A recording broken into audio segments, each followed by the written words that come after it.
Dans l'évangile de Jésus-Christ selon saint Marc. En ce temps-là, Jésus arriva dans le territoire de la Judée au-delà du Jourdain. De nouveau, des foules s'assemblèrent près de lui et, de nouveau, comme d'habitude, il les enseignait. Des pharisiens l'abordèrent et, pour le mettre à l'épreuve, ils lui demandaient « Est-il permis à un mari de renvoyer sa femme ?» Jésus leur répondit « Que vous a prescrit Moïse ?» Ils lui dirent « Moïse a permis de renvoyer sa femme, à condition d'établir un acte de répudiation. » Jésus répliqua « C'est en raison de la dureté de vos cœurs qu'il a formulé pour vous cette règle. Mais au commencement de la création, Dieu les fit hommes et femmes. À cause de cela, l'homme quittera son père et sa mère, il s'attachera à sa femme, et tous deux deviendront une seule chair. Ainsi, ils ne sont plus deux, mais une seule chair. Donc ce que Dieu a uni, que l'homme ne le sépare pas. » De retour à la maison, les disciples l'interrogeaient de nouveau sur cette question. Il leur déclara « Celui qui renvoie sa femme et en épouse une autre devient adultère envers elle. Si une femme qui a renvoyé son mari en épouse un autre, elle devient adultère. »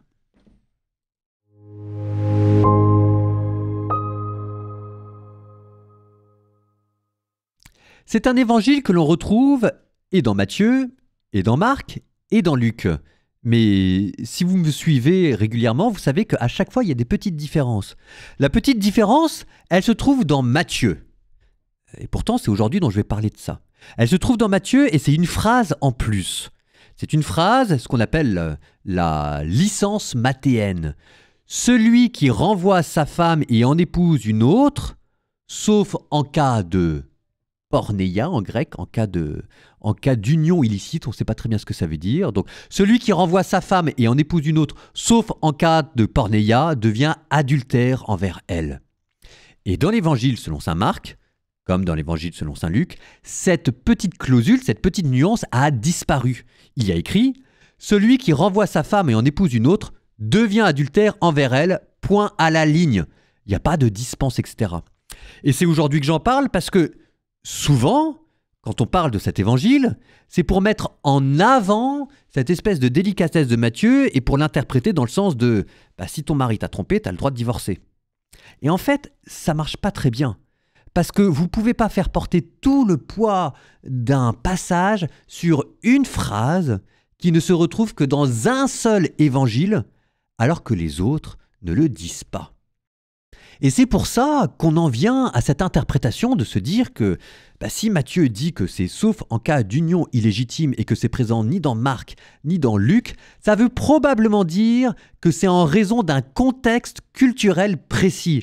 Et Matthieu, qui écrit d'abord pour une audience hébraïque juive, là on se dit que c'était peut-être pour les cas effectivement de consanguinité. Et Marc, lui qui, on le sait, écrit pour une audience d'abord latine, dans lequel le divorce est légal et ne pose aucun problème, a tendance, lui, à durcir le trait pour dire que non, c'est pas possible. Je vous dis ça parce que c'est ce qui explique la position de l'Église. Quand l'Église interdit le remariage, ce n'est pas le plaisir malsain de fatiguer les gens en étant inutilement dur. C'est parce que il est question d'une certaine forme de fidélité à l'Évangile et à l'enseignement de Jésus. Maintenant, on a compris que la vie était dure.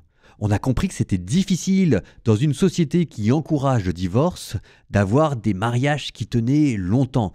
Donc, une fois qu'on est fidèle à l'enseignement de Jésus, il y a aussi un temps pour la pastorale, pour la pédagogie et pour prendre soin des gens avec leur histoire, qui souvent sont des histoires compliquées.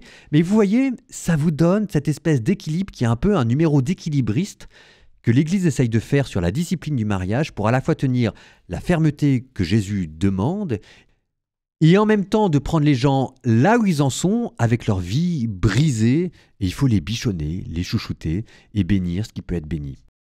Donc, écoutez, je sais que c'est pas facile d'être catholique, je sais qu'il y a des bons évêques et des mauvais évêques, je sais que parfois il y a des prêtres qui sont trop laxistes, d'autres qui sont trop fermes, n'empêche que sur cette question-là, vous pouvez être fier d'être catholique. C'est probablement en ce moment le meilleur rapport qualité-prix, si jamais je puis dire, sur le marché.